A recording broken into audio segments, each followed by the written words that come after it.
This is how people treat someone who keeps their life guarded. And this is how they treat someone who spills everything within 5 minutes of meeting them. Now, most people think that being an open book makes you trustworthy, but behavioral psychology suggests something more complicated. Oversharing doesn't always build connection. Sometimes it destroys your social leverage, because information is power. When you reveal everything about yourself too quickly, you remove mystery, expose vulnerabilities, and give people information they haven't necessarily earned the right to know. There are 5 specific things high-value individuals rarely share, and if you're revealing even 2 of these too easily, you may be giving away more of yourself than you realize. So let's start. Thing 1. Your next big move. Number 1. Your future goals and strategic moves. Let's say you're planning to launch a business, switch careers, or make a major investment. The instinct is to tell your friends, get some validation, and hear, congratulations. But research on goal pursuit suggests that publicly announcing an intention can sometimes reduce the pressure to actually follow through, especially when talking about the goal gives you a feeling of social recognition before you've done the work. In other words, talking about the destination can sometimes feel strangely satisfying before you've even started the journey. There's another problem. When you broadcast your ambitions, everyone gets an opportunity to give you their opinion. Some will encourage you. Others will project their own fears onto you. They won't always say, "You can't do it." Instead, they'll ask questions disguised as concern.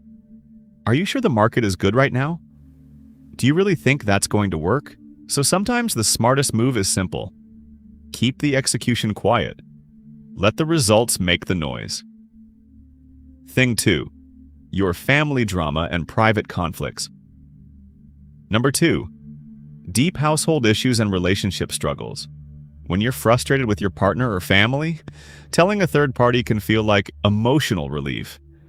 And sometimes, talking to someone you trust is healthy. But here's the problem. Temporary emotions can create permanent impressions. You might argue with your partner on Monday and completely resolve it by Wednesday. You move on.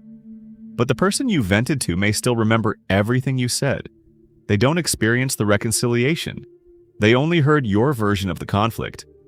And psychologically, repeatedly revealing other people's private business can also affect how trustworthy you appear.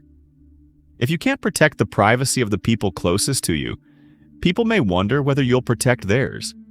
Your inner circle's problems don't need a public audience. Thing 3. Your exact financial capacity.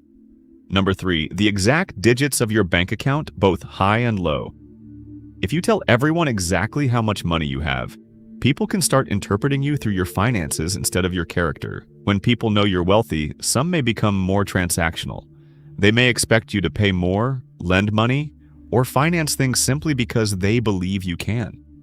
And when you constantly tell people you're broke, you can create a completely different perception. People may assume you can't afford certain opportunities or experiences. Neither extreme is particularly useful. You don't need to hide your financial success. You simply don't need to publish your exact numbers. Let your discipline show your stability. Keep the digits private. Thing 4. Your past resentments and grudges. Number 4. Detailed stories about how someone wronged you in the past. We've all had toxic exes, difficult bosses, dishonest friends, or business partners who made life unnecessarily complicated. But when you repeatedly tell new people about everyone who betrayed you, something interesting can happen.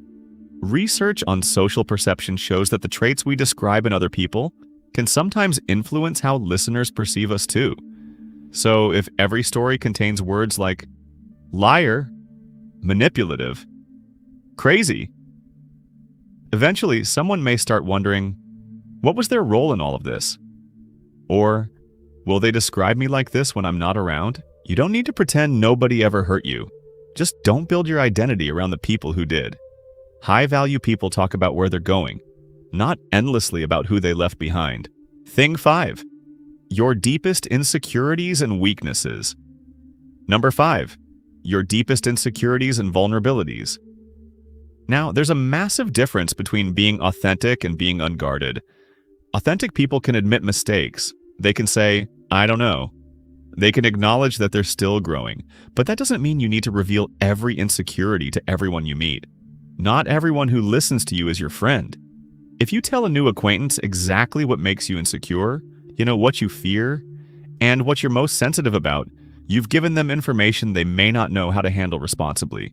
Most people will respect that vulnerability, but you don't know everyone well enough to assume that. Build trust gradually. Work on your weaknesses privately with people who have earned your trust. You don't have to hide who you are. You simply don't have to hand everyone the map to your weak points. Mastering what not to say is a huge part of personal charisma, but knowing how to actually lead conversations with confidence when you do speak is the other half. Body language, vocal tone, eye contact, timing, and effortless social dynamics. These are the skills that allow you to project confidence without constantly trying to prove yourself. Check out the recommended video on screen right now. It covers the exact framework for becoming more confident and commanding in social situations. Click it, and I'll see you over there.